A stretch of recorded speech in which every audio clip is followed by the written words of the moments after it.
All right. Hello and welcome to today's Talk Time with the Able Trust, where we will be discussing what is on everyone's mind, the jobs of the future.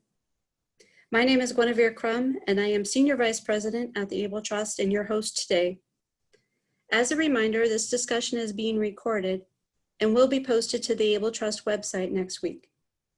Closed captioning is available today and can be activated by clicking CC on the Zoom toolbar and then choosing to see subtitles displayed or a transcript to the side of your screen. We want to thank the Florida Division of Vocational Rehabilitation for partnering with us to provide sign language interpretation. We have 2 interpreters working today who will alternate turns, and 1 video should remain on screen as we progress through our sessions. The video feed will not be visible during the polls, but once the poll is closed, the video will reappear. Closed captioning is available at all times. In the chat box, if you haven't already done so, take a moment to introduce yourself to the other audience members. Use the Q&A box to ask questions and make content comments. We have 2 remarkable leaders joining us today. Tony Carvajal, the President and CEO of the Able Trust, is joined by Nicole Washington of Washington Education Strategies. Thank you so much, both of you, for joining us today. Employment and unemployment have peppered headlines in the news, your digital feed, but what is happening with the economic engine? How can we understand the shifts taking place so that we can continue to drive forward to real employment opportunities here in Florida for individuals with disabilities? How do we prepare the clients coming to us for assistance, students in our classrooms, our children, our families that we care about, our neighbors in our communities to be a part of this employment landscape? Where can they find opportunity and how do we help them get there? There are many questions around the challenges that have emerged, and we will dive into those together shortly.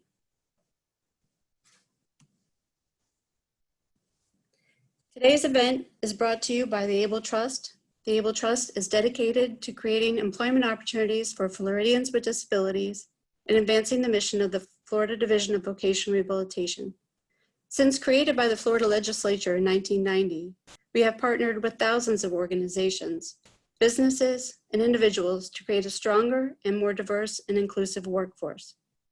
Empowerment, education, and employment are the root cause and outcomes of the activities, partnerships, and grants and programs we support.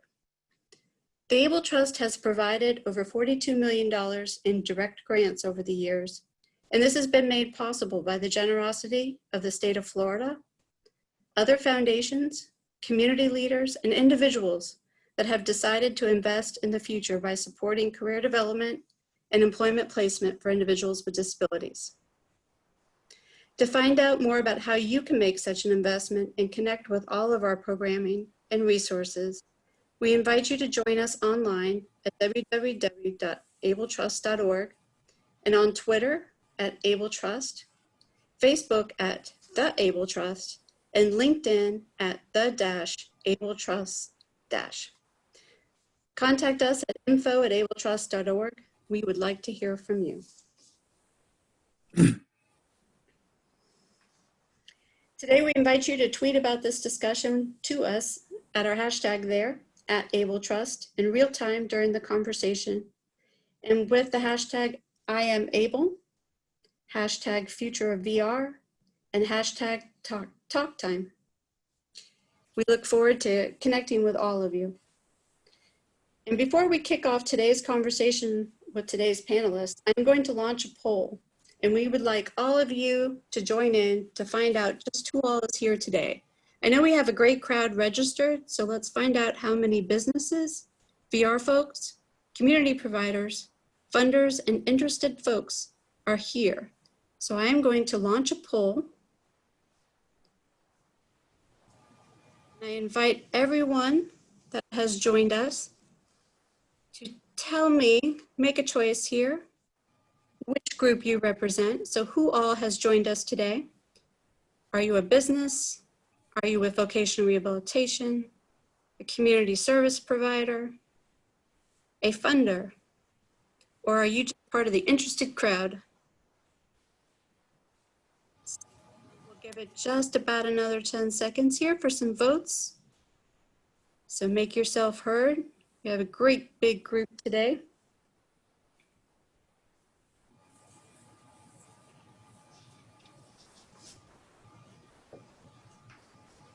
All right, last call. 4, 3, 2, 1. All right. So there we go. We have a little bit of everybody today, and that is great. So we have business representation. Welcome. Thank you for joining us. This is an important conversation. Vocational rehabilitation. Super. We've got a lot of folks represented in the room. And community service providers.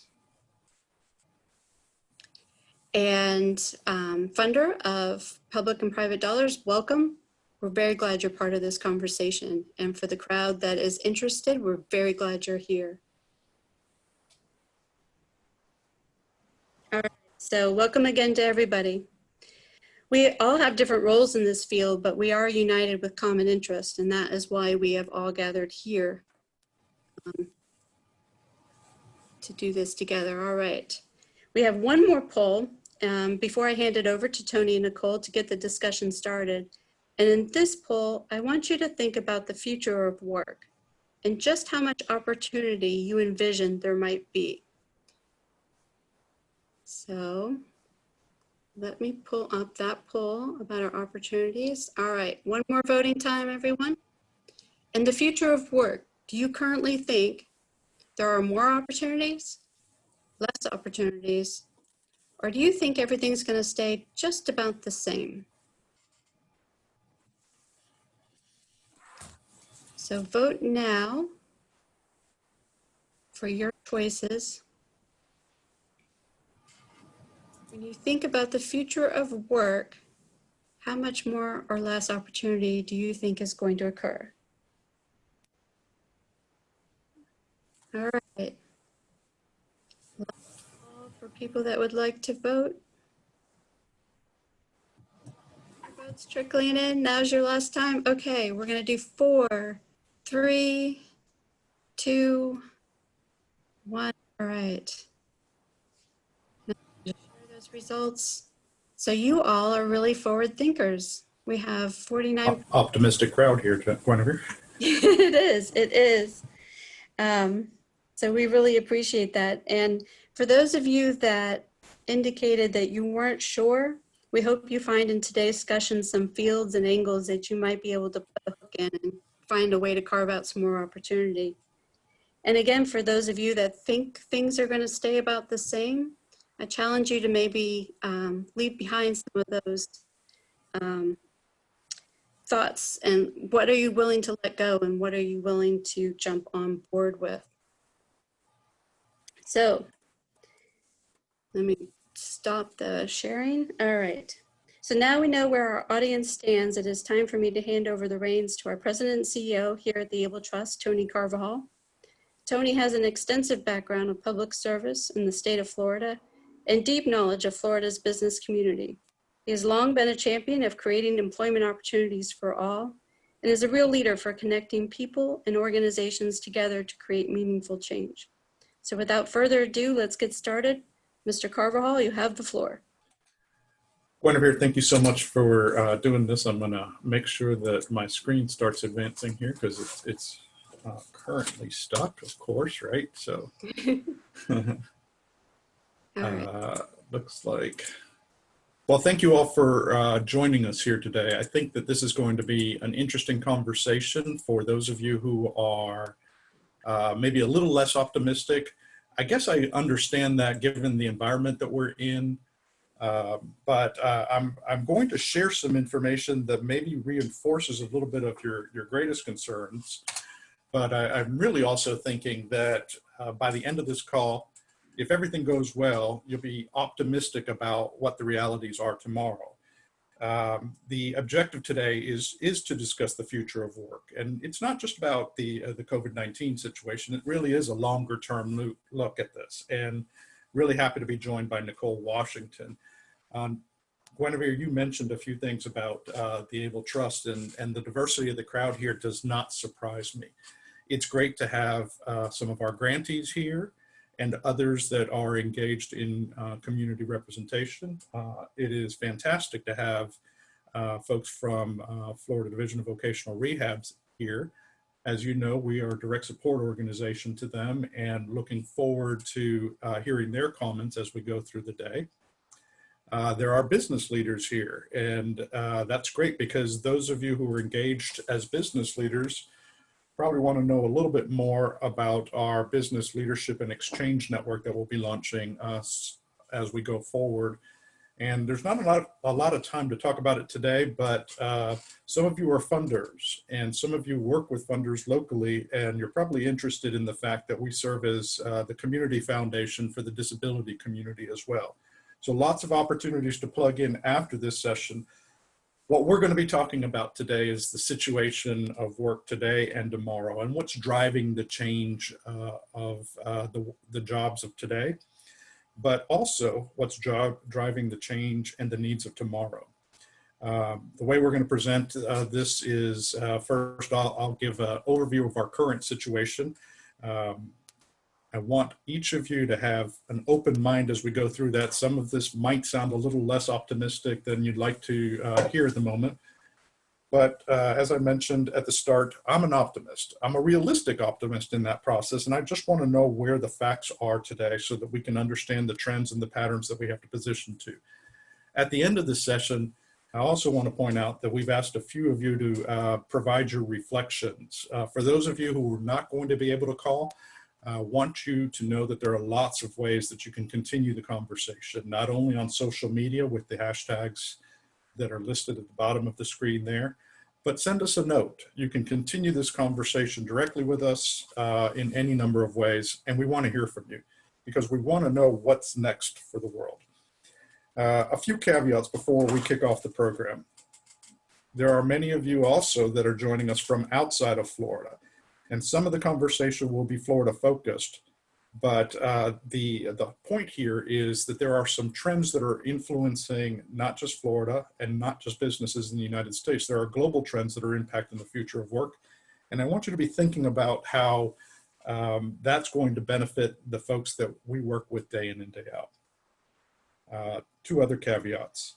We're going to look at some facts and some trends that maybe you're not going to be happy with. And the reality is, we're not trying to show you what you want to see, nor do we need to necessarily think that this is what we want. What we really need to understand is what is needed tomorrow. And I think as we all know, given the last 3 months, what was true yesterday is not necessarily going to be true forever. So I'm going to start by describing the patterns that we have come through. And the graphs here is presented by the Federal Reserve economic data. And it follows the Department of Labor disability employment statistics that some of you are familiar with. You'll see that there's been a very positive trend. On your screen is a graph that highlights the unemployment rate. And there are two lines. The top line, you might recognize, is the disability unemployment rate, and the bottom line is the regular unemployment rate across the country.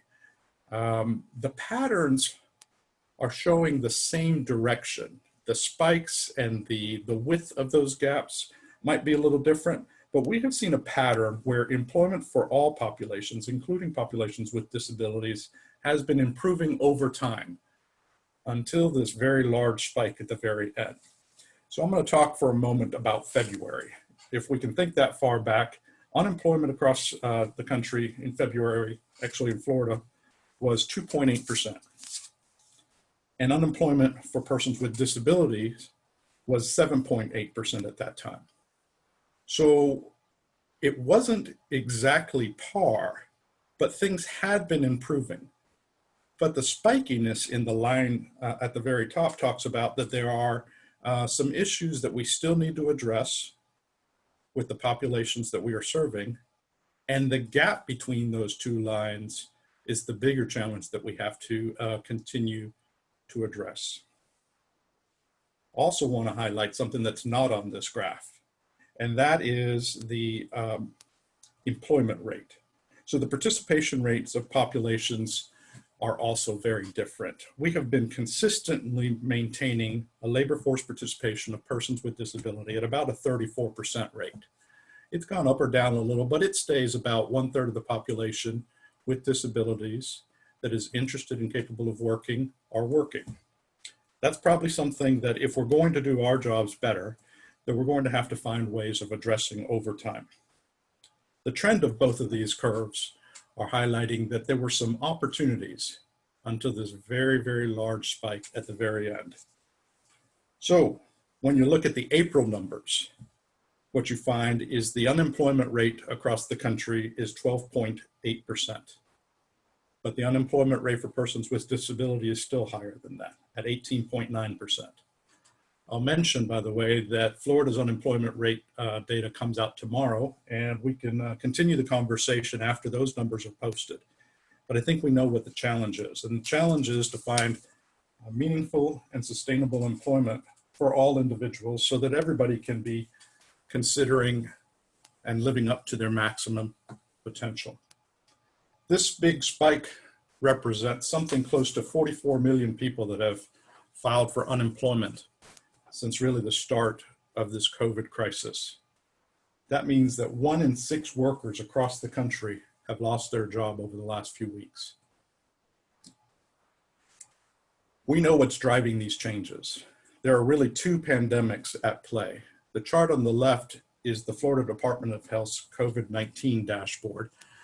And this was taken on Monday, and we know that the changes are happening not only hourly, but daily.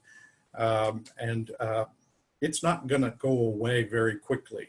I don't have to overplay on this call what the situation of the coronavirus pandemic is. I would like to remind folks that just as important as the graph on the left is that on the right, and that is what's happening to the overall market. Because these 2 things work together.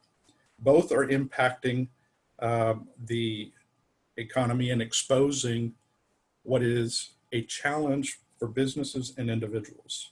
One is impacting contacts person to person, but the other is impacting transactions and workflows. There are things from the shutdown and the distancing that are going to be similar in both and have long tail effects.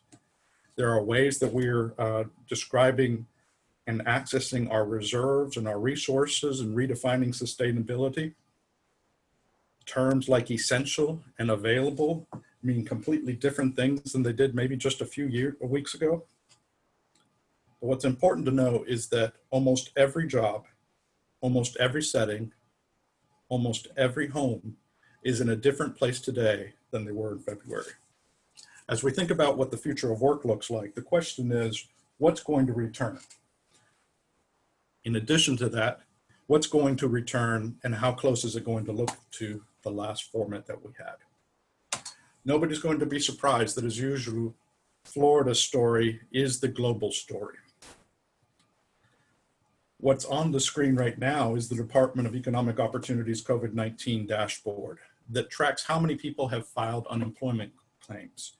I know it's a little difficult to read, and this is a really good opportunity for me to remind you that the slides will be available after the presentation, as will the recording of this program. So you don't have to worry about squinting or getting too close to the TV, or the screen, I should say. That's how old I am. I still say TV, right? Or worry too much about the details that you can't pick up at the moment. We'll be happy to share and discuss them with you afterwards. But let me try and interpret a few things that I noticed from this graph. There's no surprise that this top box on the right that has those bars highlights where some of the areas were most impacted with unemployment.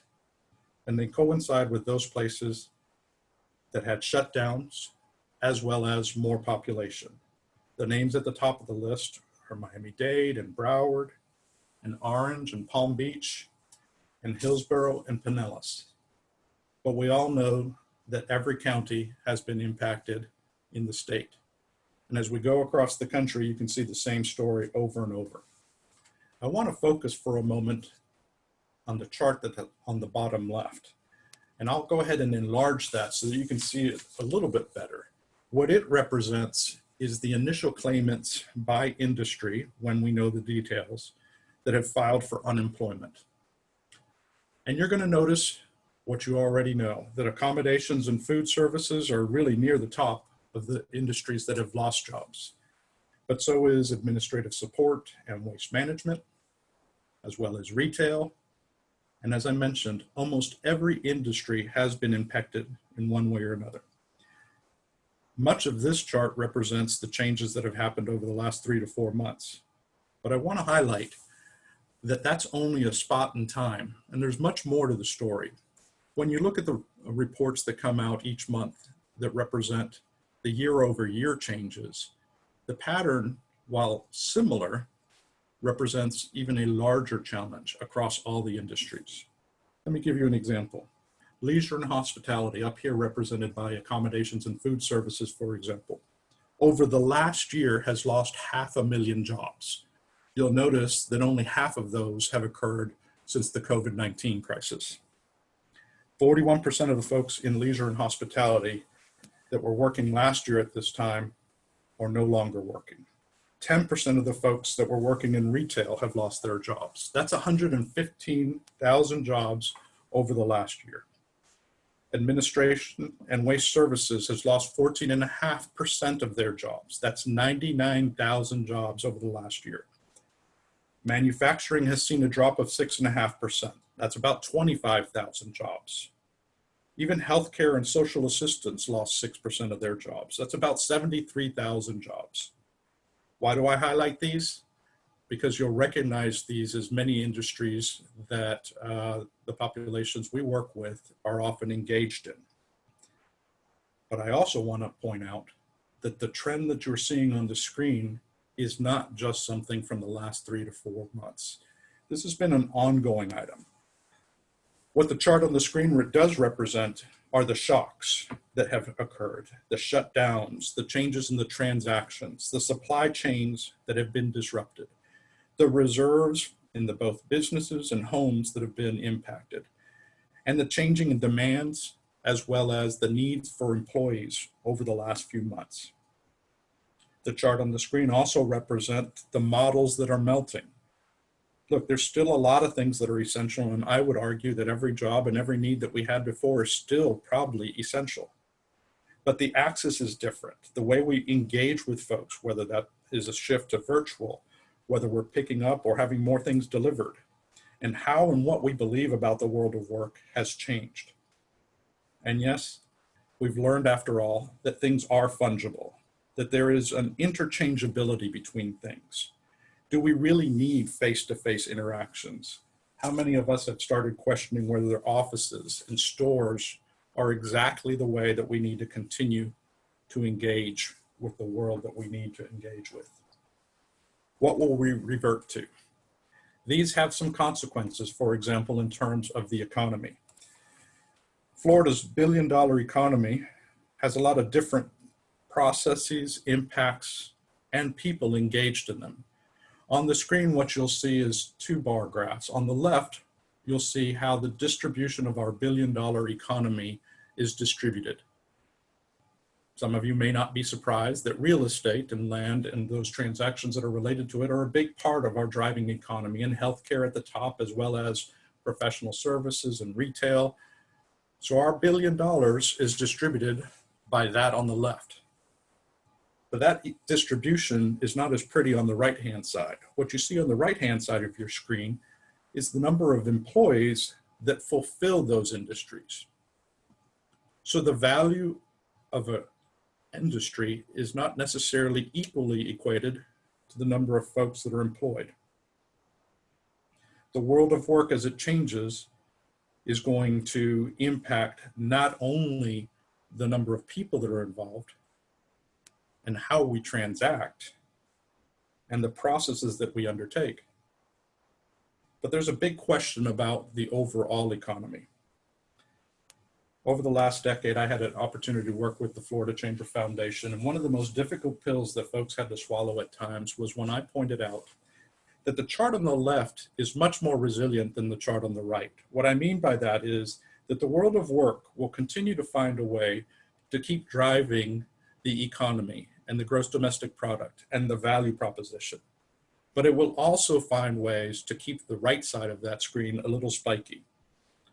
Some of you may not like that statement, but the reality is if we're going to help people, if we're going to understand our own environment, if we're going to prepare for the future of work, what we have to understand is how to position folks that are in different industries on different parts of the equation that's on the left-hand side. Again, it's not what we want to hear, but it is what it is. I want to thank my friends at the Florida Chamber Foundation who shared a chart with me recently. They've been doing a good job of following what's happening in the economy, talking about what is changing, and I was really impressed with this particular item. This was an assessment of the risks that are going by sector and company size. And when you get the handouts later on, you'll be able to look at it a little bit easier, but I tried to enlarge it so you can see three things across the top. You'll see some boxes with industries listed in them. And those industries are basically coded as those that are most vulnerable to the shock right now. So on the far right-hand side, the industries that are most likely to face shocks during this COVID environment, for example, accommodations, recreation, retail, and real estate, are listed on the right-hand side of that screen.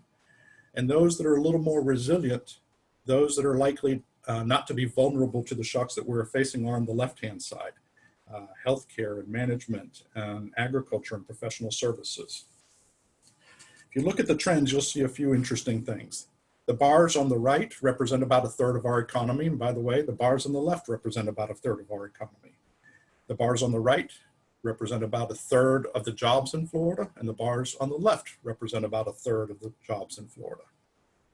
The difference comes in across who employs most. There are three underlying items. Actually, let me jump back for a second. If you look at the trends, the things that are most likely to be impacted by the changes that are going on, those are the items that are on the right, tend to be transactional jobs that are relying on a churn of continuous engagement with individuals. So as cash flow changes, so does their ready ability to weather the storms. Revenue streams are a big part of whether not only whether they reopen, but whether they ever come back. A second item that you might notice, the difference between the right side of that graph and the left side of the graph, is the ability for those enterprises to either go remote or virtual, or whether or not they're location-based. So for example, you'll understand that retail and entertainment and accommodations tend to be a little more place-based. They don't have the opportunity, for example, of moving over and becoming virtual participants in the economy. That makes them a little susceptible in different ways to the pressures that they're facing. But there's a few other underlying things that I want to point out. And these are not necessarily just related to the current environment we're in. You'll notice that the items on, as you move to the left of this graph, tend to be a little more knowledge oriented. That skills, certificates, degrees, what you know and how you engage over time in those enterprises provides some level of stability for those industries. You'll also notice that the far right-hand side, or as you go to the right side of this chart, there are more part-time workers in the enterprises that are at higher risk of losing jobs or vulnerable. And a third thing, while this chart doesn't specify it, we can look at these enterprises, at these industries, and you'll notice that the ones on the right-hand side also have lower wages. So they combine for a story that McKinsey summarized it as this: the vulnerable are the most vulnerable. One of the things that we have seen through this COVID-19 impact is that those in the lower wage categories are the most vulnerable to losing their jobs. The jobs are also not as likely to come back. The data by McKinsey points out that 80% of the vulnerable jobs in our economy right now make less than $40,000. The higher the vulnerability, the lower the wages too. So if you look at those who are making fewer than $20,000, those are some of the most vulnerable jobs. They summarized in their report that workers bearing the brunt of this initial shock of this COVID-19 coronavirus situation are the very people least equipped to weather the situations. There's a second chart on the screen, and that's on the right-hand side. It's not, I didn't label it as well, but it does talk about which jobs by company size are in the position of vulnerability. If you look at it, what you'll note is that overall, it's about a 50-50 split for large employers or small employers. But when you get into the details of the number, and you remember about the size of the businesses that are in your own community, the story gets a little more clear. It's a little misleading because when you think about small business as defined at the national level, small business actually means 500 employees or less, or 499 employees or less. But in many of our own communities, we know that small business is very literally small business. So when you start looking at what this data is really telling you, if you've got a company of smaller than 100 employees, which are many of the ones that in our state, 50% of the jobs that you probably have are vulnerable. And 3/4 of all the jobs under 500 employees are at a business that are vulnerable. Now, I mentioned that I was optimistic, and many of the things right now that I've told you about may sound a little bit bleak. And I just want to tell you that I'm going to pivot for a moment, and it may sound like I'm not becoming any more positive. But if you'll remember my admonition at the beginning, what we're trying to do is understand what the world of work is today and where it's going tomorrow, so we can position ourselves and all the people we work with for the forces that are going to make them successful. It's easy enough, and there would be much more analysis on the COVID-19 situation and how the economy is changing. It's not going to change very quickly, but there are a number of forces at play that are going to stay at play well after we resolve some of the issues related to the coronavirus. You know, the pandemic actually didn't necessarily surprise those of us who have been watching changes in business. What it did was pull the future forward, maybe faster for some folks. The cause was surprising, but the changes were not. We've been thinking about disruptions that were driven by, for example, automation and artificial intelligence and big data and sensors and the Internet of Things, which are going to lead to displacements, or how virtualization and the app and the shared economy and simulation and augmented reality, autonomous transactions and vehicles, and 3D printing are going to be the death of place. And you can look at these as negative situations, but you can also look at these as ways to success for tomorrow. What we know is those folks and businesses that are focused on decentralization or integrating automation and technology as augmentations to success.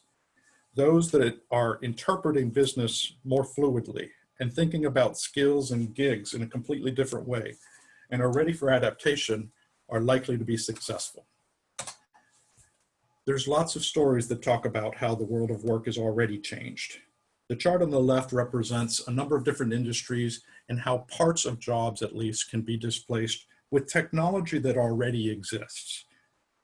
You know, we haven't probably lost as many jobs because it's hard to replace an entire person's position. But there are clearly things that can be replaced by technologies that are already available largely to most businesses. There is some good news in all this. If half of all jobs today could be displaced by technology, you can also turn that on its head and start thinking about half of all jobs can be augmented by technology. And it allows us to focus to what I like to think about, and that is the abilities. What can we do rather than what can't we do? Those of you that are on this call already know that mantra well. And that's why I, like many of you, are optimistic, even in light of many of the changes that are going on. Reality is the nature of work has been changing, and we've seen it and we've experienced it, and we've tried to position many of the folks that we work with. The shocks that we are experiencing now are not only impacting those of us that were on the fringe and the vulnerable populations, but they're impacting the future. And the biggest change is that employers and workspaces are now having to rethink about how they're going to position themselves for tomorrow. For those of us who have been ignoring maybe some of these changes that have been coming for a little while, the day of reckoning is here. We're going to have to start thinking about what our new roles are. We must jump to the future job and the vision for the next positions so that we can stop thinking about the past and trying to return to what we knew before. So because we're focused on tomorrow, we have the potential of actually positioning the audiences that we serve for success tomorrow. But we don't have to look that far. One of the reasons I'm optimistic is even in the worst of situations that we're dealing with right now in the state, there are jobs that are open. This gives me hope. It gives me some, it opens you to understand why I'm a little bit more optimistic about the situation. What's on the screen is the Department of Economic Opportunities online job demand tool. It is listing those jobs that are currently open across the state.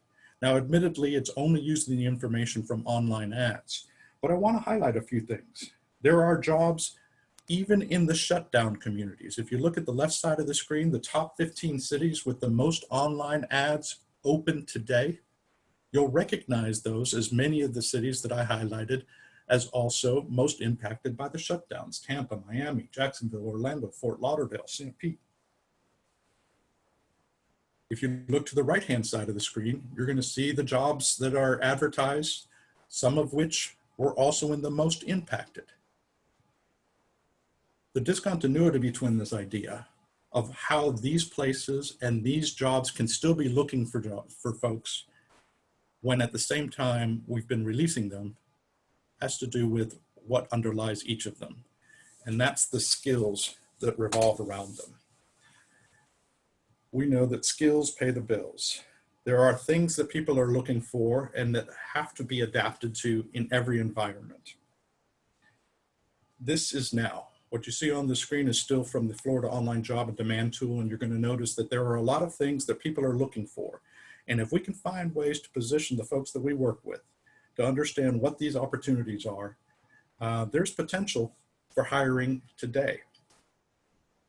We must continue to think about tomorrow. And with that, I'd like to turn to my friend, Nicole Washington, because she's really an expert in the place of skills. Let me tell you a little bit about Nicole.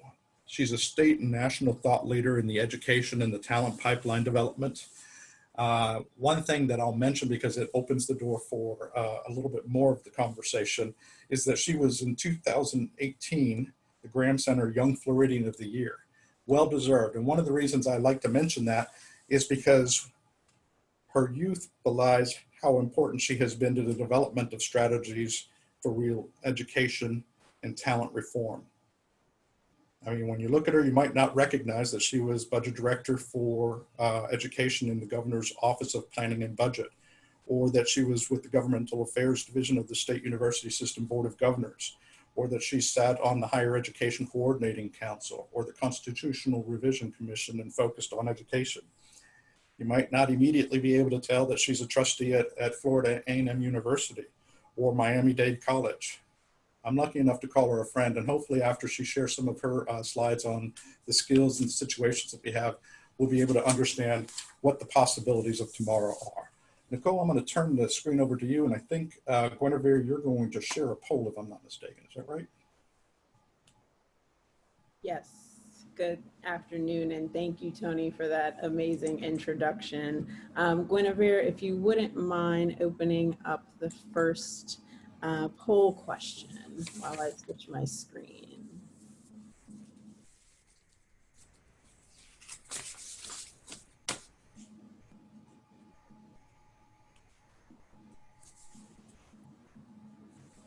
So the first question I'd like to start off with this afternoon is, how many times have you changed jobs in the last 10 years?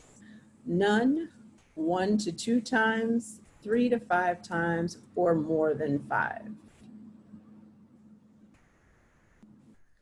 So we have lots of votes coming in. Keep voting. My little counter is just buzzing along. We'll give it just about 10 more seconds. So if you haven't voted, make a choice there. Think about how many times you have changed your job in the last 10 years. All right. Last couple chances here. 4, 3, 2. Last couple of votes coming in. All right. Okay. I think that is our voting. So I'm going to end the poll and I will share the results. So this is very interesting. 31% of folks have not changed their job. 37% have changed 1 to 2 times. 28% have changed 3 to 5 times. And only 4% of folks on the call today have changed their jobs more than 5 times. I'm starting with this question because research says that millennials will change their jobs 5 times in the 10 years after college, which means that the jobs are no longer jobs for your career, one job for your career. Students and the populations we serve have to become more adaptable to, or have become, so not have to become, have become more adaptable to a changing workforce environment. And then Genevieve, if you would go with the second question.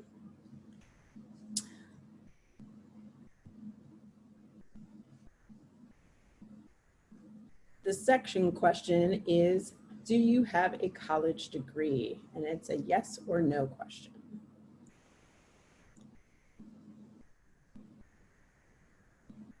All right, that counter is just buzzing along. So put your vote in there for your college degree or not. Very interested to know. Very interested to know.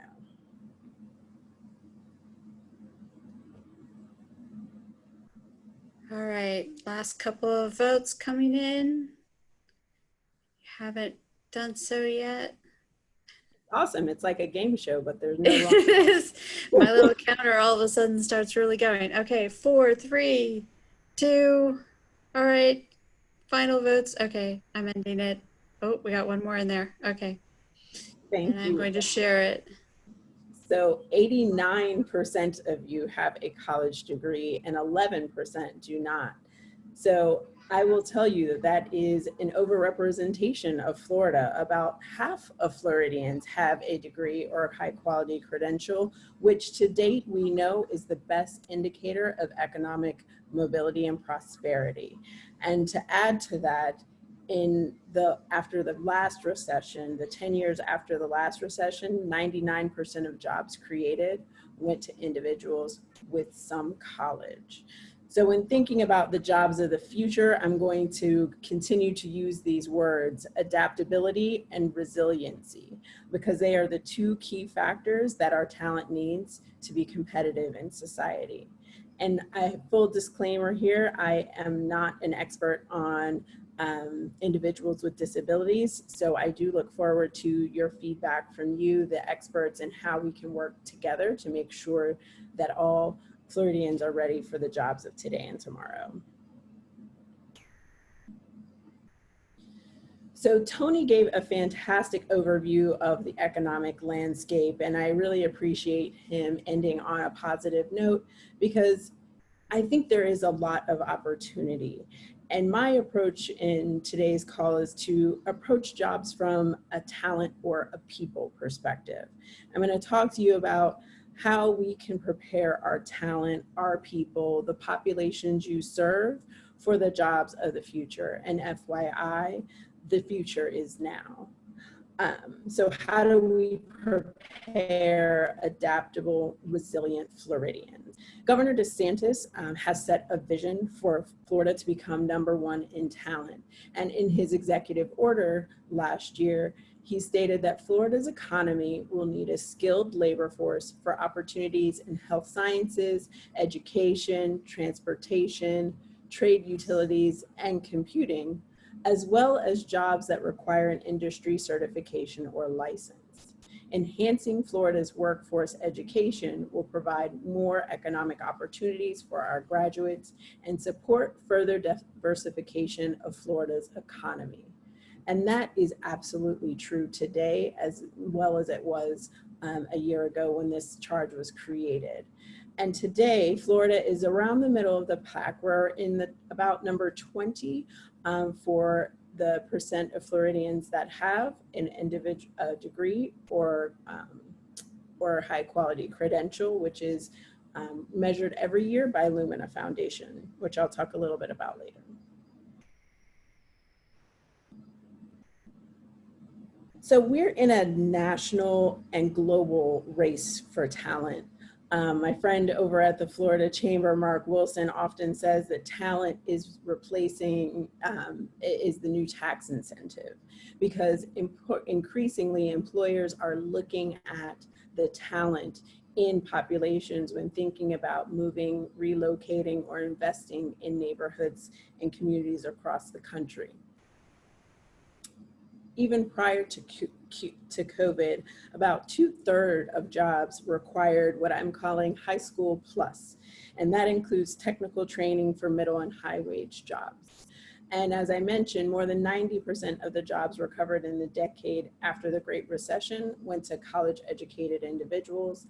And by 2022, folks are estimating a shortfall of about 3.4 million skilled technical workers. So basically, and these are pre-COVID numbers, Florida needs about 1 million additional credentials to meet that workforce need.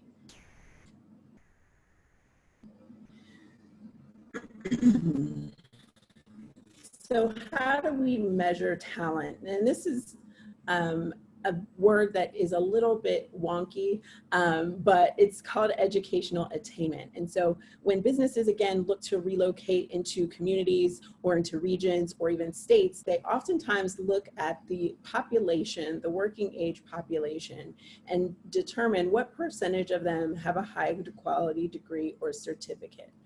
And so this number is captured in the American Community Survey, and Lumina actually publishes the information nationally and statewide, and even at the community level, of the percentage of working age adults with a high quality degree or credential. And so Florida is trending about 50%, as I mentioned earlier, and we're above the national average.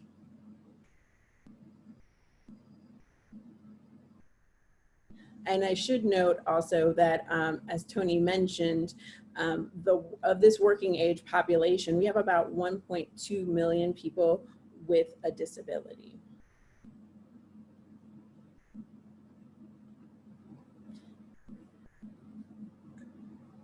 So even though we are trending above the national average, I will say that, as we know and as you know, there are gaps for different populations. So the first chart here provides the 2 or 4 year degree level of all Floridians at about 41%. You will see that there are significant gaps between the white population, which is about 44, almost 45%, and the Black and Hispanic populations. You will also see the chart on the left, the chart on the right has it's a color chart of education attainment by county. And so you will see here that there are significant gaps in urban and rural population in education attainment. And as you know, while it's not listed here, there are significant gaps in disparities among the populations that you serve, individuals with disabilities. And I will pause, as Tony mentioned, the slides will be available for review. If they're a little bit hard to read, I apologize. And so while that might have sounded slightly pessimistic, I will say that there are opportunities. It shines a light on the opportunities to increase our talent all along the human capital pipeline. So while talent, the actual education attainment number, only captures working age population, if we're actually going to create and prepare an adaptable, resilient workforce, it starts at 0 to 18, which is the foundational talent pipeline, through early learning, K-12, career and technical education. It continues through the 18 to 24 age population, who are getting, who are beyond high school, getting credentials and certificates at colleges and universities.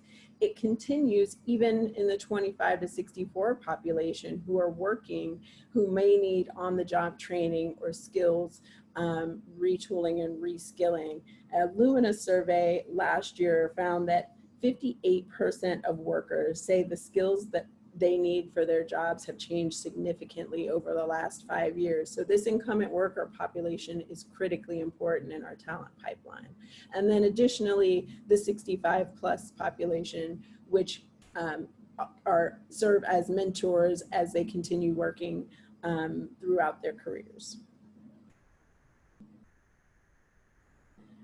So I apologize, it's probably a lot of information and background. And you're probably wondering, well, who does this? And who in Florida, how do we even begin to coordinate this Herculean effort of making sure that our talent, our human capital pipeline is matched to the jobs of today and tomorrow? And so another opportunity here for you all to engage is with the Talent Development Council. So the Talent Development Council was established last year. It's a business-led council with representatives from education, career source, economic development, and the legislature. And their goal is to produce data-driven strategic plan that leverages the strengths and addresses gaps in Florida's talent pipeline. They look specifically at 4 talent inputs. They're looking at high quality credentials. They're looking at seamless alignment between demand and production. They're looking at future-proof skills, which I'll describe a little bit later. And they're also looking at equity and access in order to create and enhance our talent pipeline. So these folks actually, this is going to be a great way for you all to plug in if you want to provide input. They will be starting up again. They went on pause during COVID, but as they begin to think about strategies in a post-COVID environment, this would be a good place for folks to engage. So Tony asked me to talk a little bit about what does the future hold. And so I wish I had this crystal ball to actually be able to give you some concrete information, but I will tell you, even before COVID, we couldn't really forecast the jobs of 10 to 20 years out because there are so many things changing really quickly. But I will say that the future is now. I would say COVID-19 has sped up some of the things that we've been talking about over the last several years. And this presents both challenges and opportunities for you all to consider. So COVID-19, I will say, encouraged everyone to start working remotely really quickly. And while that created challenges for some of the jobs that in industries that Tony mentioned, such as tourism, recreation, real estate, construction, which are transactional, higher risk, and place-based, it opened up a lot of opportunities for folks to be with transportation limitations to be able to do work remotely. Automation. Tourism and hospitality have been hard hit by COVID, but they were already at risk, high risk for automation. But it is estimated that automation will actually create 58 million more jobs than it displaces. So this is a tremendous opportunity. Again, it's going to be different. So these won't necessarily be the jobs that were lost. So it is going to be critical to make sure that our talent is skilled, resilient, and able to adapt to the new normal of these positions. And the gig economy, we cannot forget about the gig economy. As I mentioned, millennials are going to have probably at least five jobs in 10 years after they graduate. And for many of them, that does not look like a traditional 9 to 5.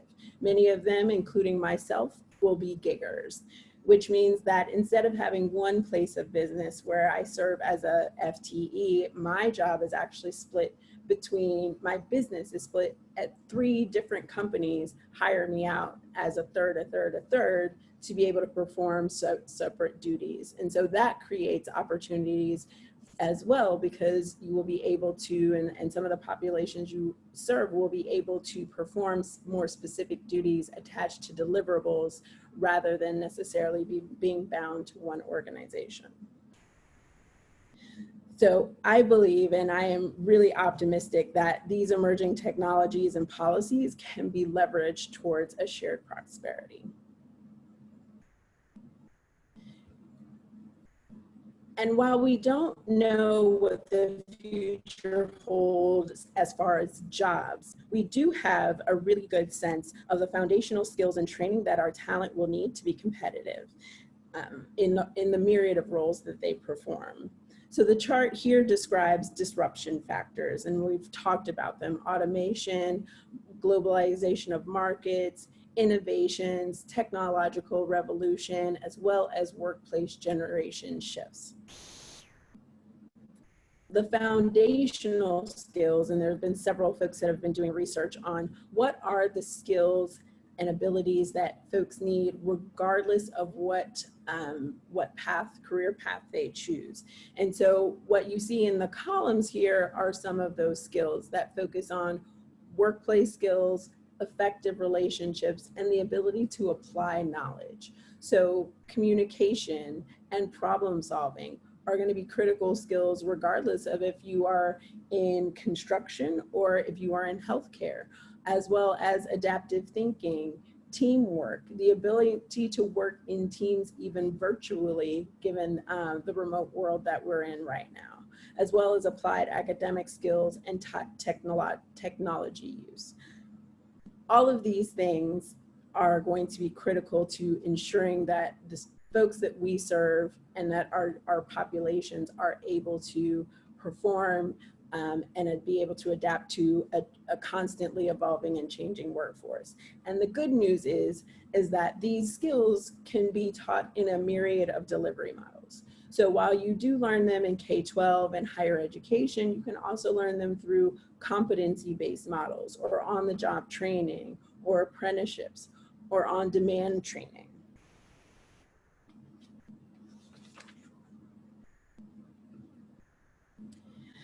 And we continue to see an increase in businesses investing in their talent, which leans more towards that on-demand and just-in-time training. The Florida Chamber produced a Workforce 2030 report that surveyed business leaders and found more than half already invest in digital training to upskill and reskill employees, and about half engage in partnerships with local universities, colleges, or technical centers. The Able Trust has some fantastic examples of partnerships with that provide students with disabilities support and training to gain critical employability skills. So I'm going to take a moment and shout out to Miami-Dade College, fan favorite, and their MEAD program, as well as Careers Without Limits at the Haven, Sarasota, that works with their local colleges in the Sarasota-Manatee area.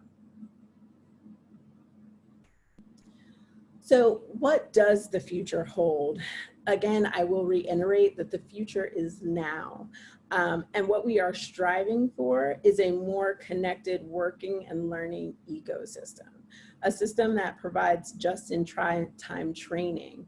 So not necessarily, on the path, but also allows you, if you need to gain an additional competency, to get that competency where you need it. If it's a technology skill that you need, if it's a platform that you need to learn, if it's a coding mechanism that you need to learn, those should be available as you need them in clear pathways to obtain those skills, credentials, and jobs. And if we're able to better connect, so right now I think we think of work as the terminus of education, and that is going to change as we continue to, as the workplace continues to change and evolve. We will move more towards what we call lifelong learning. And so instead of education, job, done, you will think of education, job, oh, maybe I want to do something different. I need to get this credential and then go back into the workforce, or maybe you can do them at the same time. And this new ecosystem will allow folks to move more fluidly between education, and the workforce. And if we're able to do that effectively, we will be able to accommodate many different populations that may have not been in post-secondary prior to that. And I would love to hear your thoughts on how we can make sure that individuals with disabilities are able to take advantage of all of these opportunities as well. So the future of work is going to focus not only on talent, but it's going to focus on skills and credentials.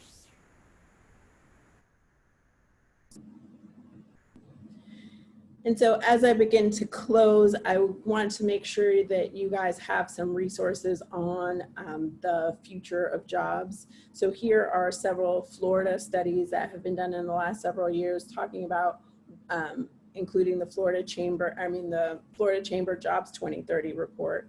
There are several Florida Chamber reports, including Jobs 2030, Florida 2030, and then Workforce 2030, which look at different key areas and how disruptions will impact those areas and what are the opportunities. CareerSource and the Department of Economic Opportunity actually posted or published a skills gap and job vacancy survey that talks about both hard and soft skills needed reported by employers. And then Project Sunrise was done by the Florida Council of 100 and talks about where Florida is going as far as industries that are resilient and adaptable to 2030. And so I'm going to go ahead and close here. I know it's been a lot of information to process, but I want to bring it back to why. Our talent, the people of Florida matter. And the skills and training is a way to ensure that they are resilient and adaptable to whatever the future holds. Focusing on talent helps Florida's workers, business leaders, and ultimately increases pathways to prosperity so that we are able to adapt in catastrophe and recovery. Thank you. And I will turn it back over to Tony. Thank you, Nicole. I'm going to get back here into my screen. So Nicole and I lured you to this future of work conversation, maybe a little bit under false pretense to some degree. We wanted to share what we knew about the environment, but we also want to make sure that we find out from you. Admittedly, the work that we've been doing over the last few years has focused on the broader trends. You all have a very specialized focus, and I want to engage you in this conversation a little bit more. For those of you that I've asked to give some comments, just so that you know, in about 5 minutes, Guinevere is going to start opening your lines and she'll announce first.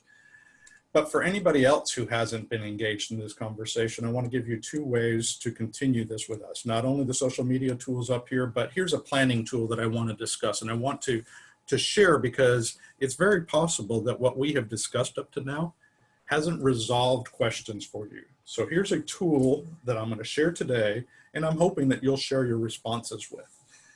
What it does is it looks at 3 different timelines. The first is the immediate reaction that we're dealing with now in terms of the COVID-19 area and the economic changes that are going on. Thinking about, for example, how jobs and homes and lives and everything that we don't even know yet is impacted. And then it has another column for what we commonly call the next normal. You know, after we figure out all this stuff that's going on, what are the new patterns, habits, policies, practices, expectations, relationships that are going to define the next normal situation? The years there are estimates. Hopefully we're going to move quickly throughout all these things. I think all of us are ready to get past 2020 as quickly as we possibly can. But there are going to be some things that we're going to have to be thinking about. And then broadly speaking, the future as we prepare for the next paradigm. Now, you know those 3 buckets. So what am I asking you to consider and share with us? Well, I want to know how the world is changing in 2 particular areas. Think about the explosions that are happening, those sudden changes that you are seeing, those things that maybe the shutdown or the remote work or the popularity of Zoom or masks or what it means to be in an office or not. how are those changing our immediate reaction, and what is likely to continue into the next normal and well into the future? I particularly would love to know how the things you know about persons with differing abilities are being impacted by these. For example, how is lip reading or isolation or the disruption that comes to the routines that folks had learned to accommodate, or mass transit or cubicles, or the ability for personal assistants to keep moving with their same populations. How has those been played out, and how are they going to continue to be impacting into the future? And then there's another column, erosions. These are things that are being driven maybe by continuous change issues, things in the marketplace, technology, social patterns, political patterns, health changes. You know, do we need offices in the future? What is going on now is going to have a long erosion or a growth pattern. You know, I found this morning a very interesting question.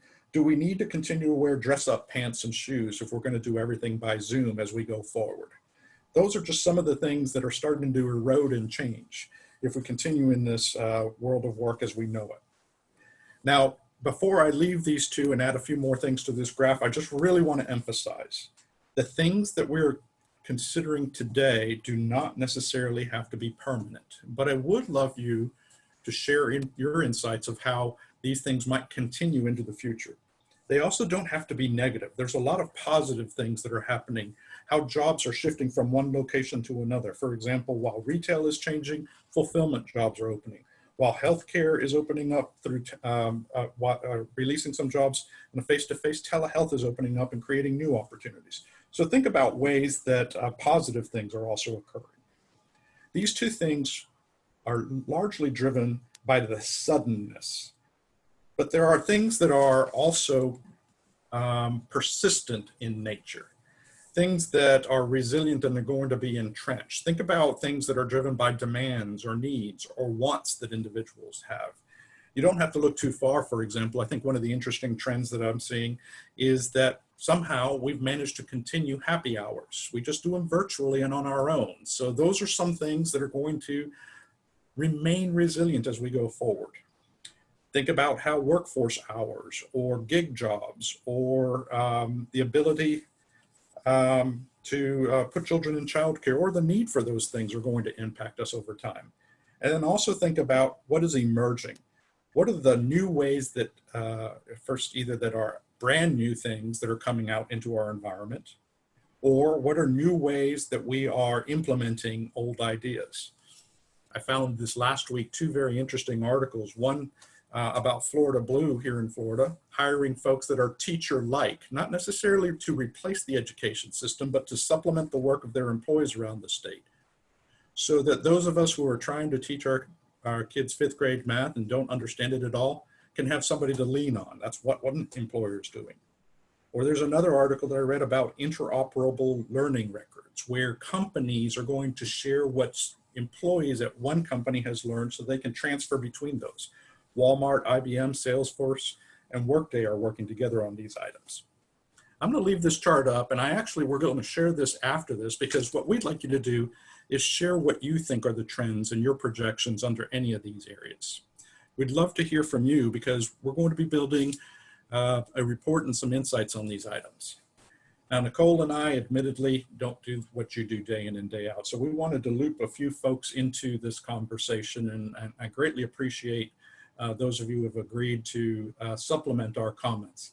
Guinevere, I think that if you don't mind, we're going to turn to some of the respondents and experts that we have for just 1 or 2 minutes worth of reflection on what we've said, maybe correction or interesting questions that they might have. Yeah, so Kathy Davis, you are unmuted. You may have to unmute yourself on your end, but I have enabled you to talk. So if you'd like to go ahead. Okay, are you able to hear me? Perfectly. Yes, Kathy, thanks. Great, I did it correctly.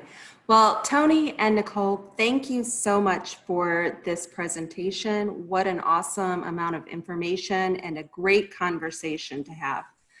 I took so many notes that it may take me a moment to get through my comments here, but I'll try to be concise. Tony, you had mentioned that many industries that lost the most jobs are the industries in which many of our customers are employed. Based on some data that I've recently been examining, you are correct. About a third of our employment outcomes are in these industries.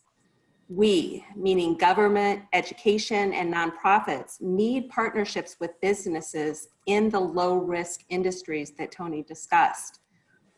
These are the high-demand industries that require higher skills and pay higher wages. And we need to find ways, this is one of my mantras, to screen individuals with disabilities into, not out of, these occupations. There are some great companies and models for doing just that. I don't have time to go through them, but Microsoft, Deloitte are two big companies that have innovative recruitment and hiring practices for people with disabilities. Locally, where I live in Brevard, the Home Builders and Contractors Association has been a mighty partner in developing work-based learning experiences for students with disabilities. It's been so successful that it spread to other home builders associations as well as manufacturing.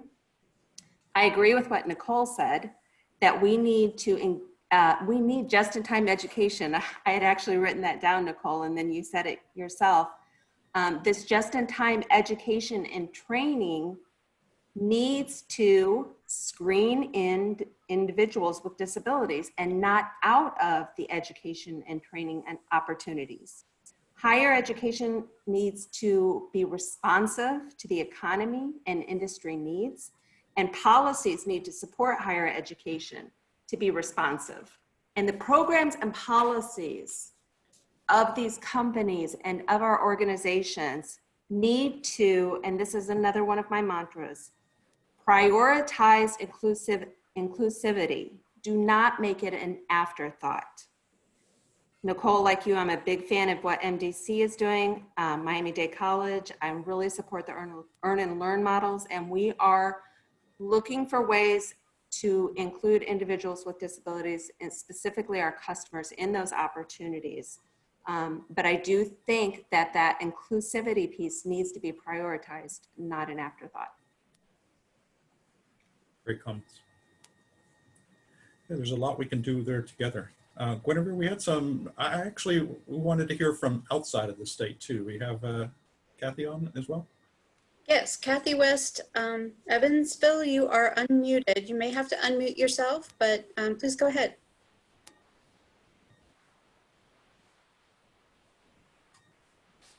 We don't hear you quite yet. If you could unmute yourself.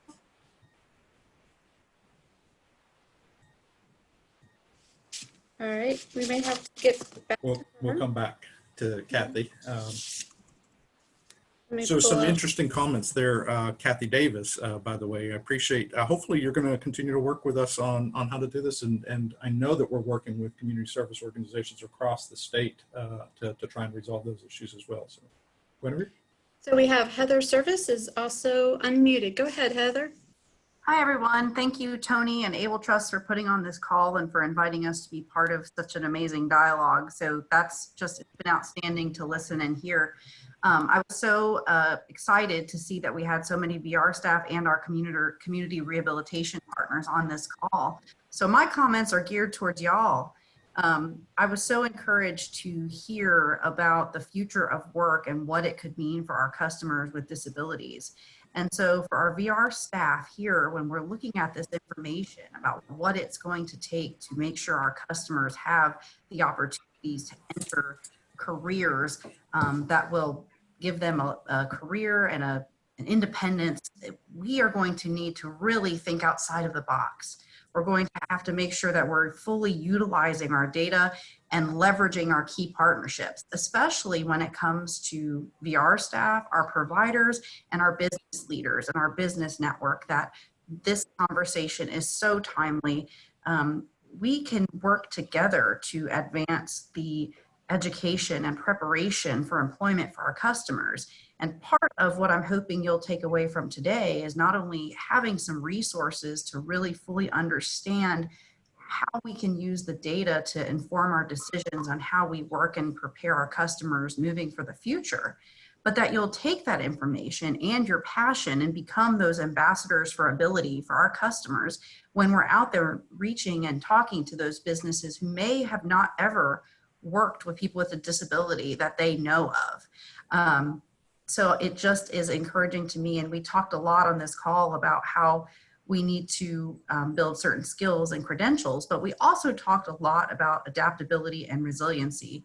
And what I know of people with disabilities, they are very adaptable and very resilient. And I think with the key partnerships that we can establish together with community rehab partners, with Voc Rehab, with schools and businesses, we can move into the future and secure employment for people with disabilities who are qualified, and we play a key role in making sure we can get our folks as prepared as possible to enter these jobs into the future, and making sure we're thinking outside of the box to find them employment and opportunities that will help them be their best selves in thriving businesses in our state. Thanks, Heather. And like Kathy, you know, what you challenged us is for partnerships, and that's exactly what we're looking to do. There's a bunch of folks that are still on this call right now, and we want to know how to work together to achieve the goals of not only meaningful and sustainable employment for a person with a disability, but also full utilization and maximization of the potential of a community on the businesses side as well. Think of how many folks that they are failing to access at times. And we're looking forward to working with you on growing that partnership between us and at the community level with businesses across the state. Tony, we have now Kathy West Evansville. So let me unmute her. Kathy? Hi, can you hear me? Thanks, You Kathy. can. Okay, well, great. Thank you. Thank you for adjusting. I connected by phone and not by computer audio. Thanks. So this has been a great discussion, and hi to my partner in Florida, Kathy Davis. I just wanted to make a few comments about what we're seeing at the national level in terms of our work with business. And I want to say one thing that's probably hitting all of us right now. Businesses are finally seeing that telework and virtual work is a possibility. So flexibility in how people work, I think, is a real positive for the work we're doing. And it is causing business to reevaluate that universal access to technology. And we've got a lot of really great business partners that have that as a focus. And you know, I think they're really reaching out to us for assistance, because as much as a business can assume needs, there's also that need to focus on the individualized process, not for just people with disabilities, but for everyone in the workplace, and starting to look at universal design as a concept that really needs to be applied across all work. So, you know, as we all work differently, what do we need to be effective and access communication, but also the whole learning. So I think, you know, in this environment, our relationships with business are key. And as we have those relationships, we're listening to the changes. They're asking us to be part of it, how to do jobs differently, how we can support individuals in being successful, because a lot of the things we know from accommodations, as I said before, really apply to everyone. And the candidates that we support, I think, are very unique in the way that they're flexible, they're creative. These are individuals that have always been innovative and have adapted to their environment. And VR teams and our community partners are very resourceful. I will say I love the concept of lifelong learning. I think that's there for all of us. And I do want to reinforce, you know, a lot of us talk about soft skills. I would say even more in today's work environments, we're talking survival skills. So, you know, I think we need to readjust how we look at the key skills and how we're supporting people. I've seen some very creative small businesses start to surface, and I think that's really interesting. I don't know how many of you have been out there looking for masks. I'm in the Seattle area, So, when we were hit early on and trying to find supplies was a real challenge, I turned to Etsy. It's amazing what those small businesses are doing. And so I just want to say, I think it's a chance to be very creative and to really use our relationships with business to move forward to the next step. Kathy, thanks you so much. Kathy's with CSA VR, if you didn't know that. And I should have mentioned that she's woke up early to join us. I know it's not that early anymore, but thank you so much for joining us on this. I really want to emphasize something you mentioned there. Businesses have now seen the potential of distance work, of virtual work, remote work. Let's capitalize on these opportunities. But at the same time, there's probably some other challenges that we need to resolve. For example, connectivity for all, broadband, and the use of technology still have some gaps there. So lots of ways that we can capitalize on the moment, but still new questions that are emerging. I think we've got one more, Guinevere, right? Yes, so Jane Johnson, you are unmuted. You may have to unmute on your side as well, but go ahead. Okay, am I unmuted? Yes, You ma'am. are. Hey, hi everybody. And Tony and Nicole, thank you so much for the presentation. It was really informative. Just really great job. And Guinevere, thank you for being such a gracious facilitator. And for those of you who don't know me, I am Jane Johnson with the Florida Association of Centers for Independent Living. And Centers for Independent Living are places. They have traditionally operated as face-to-face consumer serving organizations. So COVID-19 has forced them to do a very sharp course correct and migrate to virtual environments. They were considered essential providers by the governor, but still had to provide services per their federal requirements. So I consider the Centers for Independent Living like the sort of the WD-40 that helps a person move from where they are to where they want to go in terms of their employment. And I'm just going to quickly highlight some of the core services that they provide, because they have now had to migrate to virtual and online platforms, so those services can still be available to people who want to work or who need assistance with changing their skill set so they can be more employable. Information and referral, which most of you are familiar with, they are connectors in the community to resources that people might need. They also provide independent living skills training, and that can be everything from money management to finding transportation to getting assistive technology, employment skills, learning some of those soft skills. Also peer mentoring and networking. They can connect someone with a disability with someone with a similar disability so they can leverage their learnings and share experiences and just keep each other motivated. Advocacy, where if someone's having difficulty accessing services or encountering barriers that shouldn't be there because they are that access is protected for them under the law, the Centers for Independent Living can help them advocate for themselves. And then transition services, and that's mostly for students who would be migrating from school to either post-secondary education or employment. So what I think has happened for the SILs, they have had to ramp up their technological capability so that their services are still available online. They also received some funding through the CARES Act to support that, that mobilization of technology. So that they are available to provide training, education, counseling, almost all the services they were providing.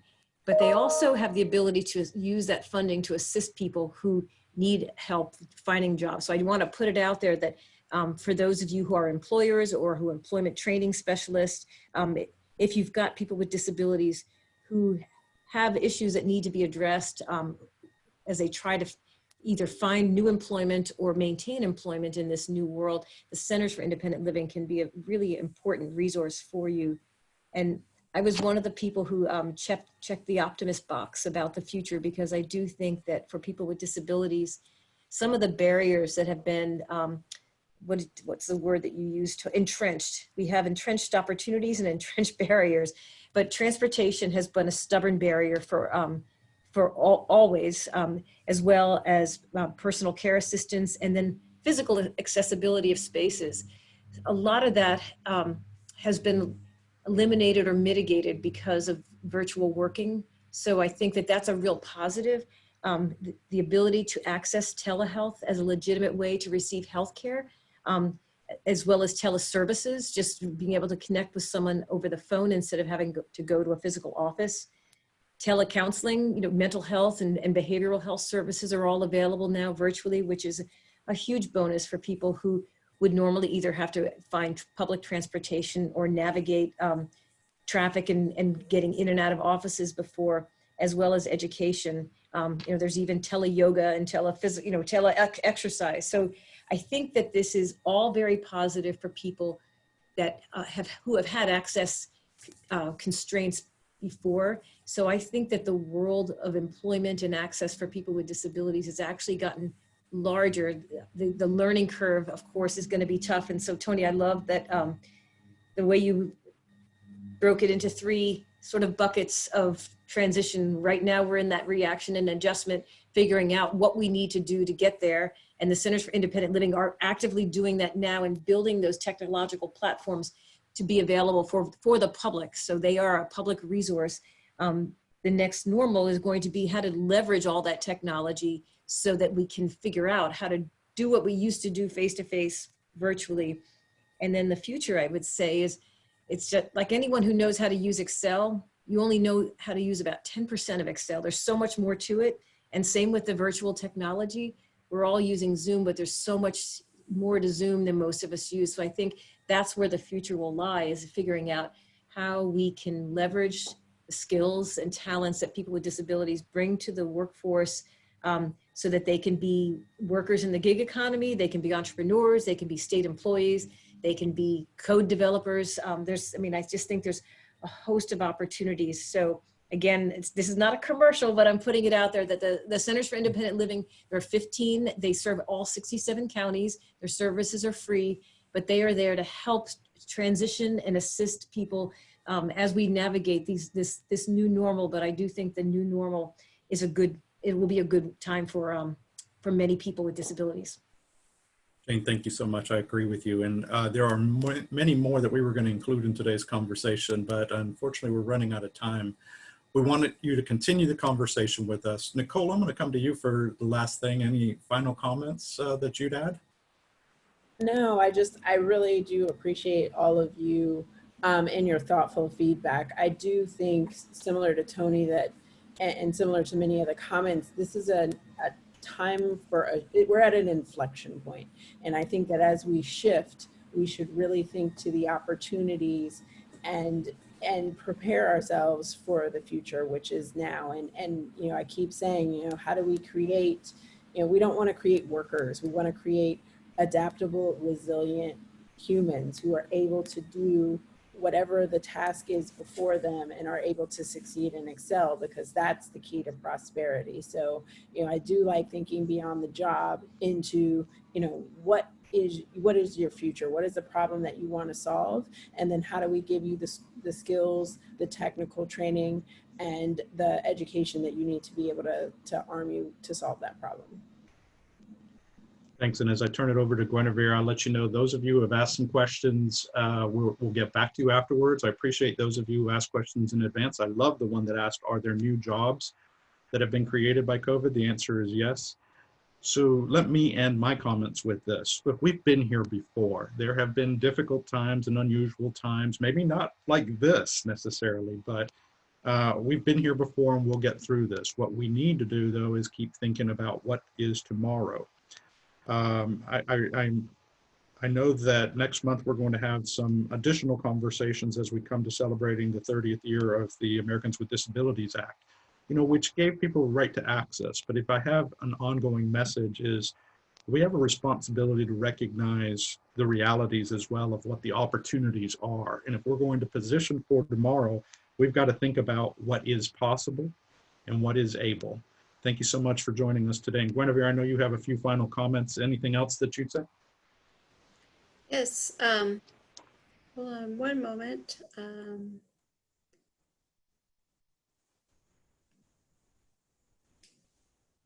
So thank you. Let me just grab one other thing here. So I really appreciate everybody that has stayed on the line. We still have 200 people that have stayed on with us, and we do appreciate it. And we know that you're very committed to this. For the last hour, we have heard new thoughts, new exciting trends, and opportunities to respond to what's unfolding and to how to create programs that are going to really meet needs and create placement assistance in the workplace. And the question I want to ask and continue on what Tony's been talking about here is, do you have the tools needed to react to the challenges ahead? And I don't have another poll or anything else for you to distribute, but I would ask that you would connect with us. You'll see at the bottom of your screen there, info@abletrust.org. We're really interested in what it is that you have that's working for you. Share us your favorite tool that's working. If you don't have what you need, but you have an idea of what it is that you're lacking, share that with us as well. What would make a difference for you in the work that you're trying to accomplish? What's missing in your neighborhood, in your community? And if you don't have any idea of what that tool is, share some of the questions that are coming to mind that you don't have an answer for yet. My guess is that there are a whole bunch of other people here on this call that have the same question, and it may become a real opportunity to have a future talk time and dive down deeper into some of those questions and really bring some light to the questions that you're feeling and come to some group answers. So please do share with us at info@abletrust.org. We have another webinar coming up in this series on June 30th, where we'll be talking about organizational capacity to accomplish mission. And we'll be carrying forward the same conversation that we had today and bringing that there and how do we meet these needs, what it is that we need to be doing. So that'll be with myself. Registration is open, and you can find those registration details on abletrust.org. A recording of today's session will be posted on our website next week, along with a highlight summary. You can follow us on Twitter and AbleTrust to stay up to date on all of our work. So on behalf of everybody here at the AbleTrust, we say thank you to Tony and Nicole for taking the time to lead us on this discussion through the data and the trends. Your guidance was amazing. It has been a real privilege to learn from each other and our callers that we were able to bring on today. We appreciate all your time. So please, we invite you to register for the next Talk Time event on June 30th and connect with our materials next week on our website, www.abletrust.org. And on behalf of everyone here at the AbleTrust, we thank you for joining us and letting us know how we can serve you. Thank you for staying in touch.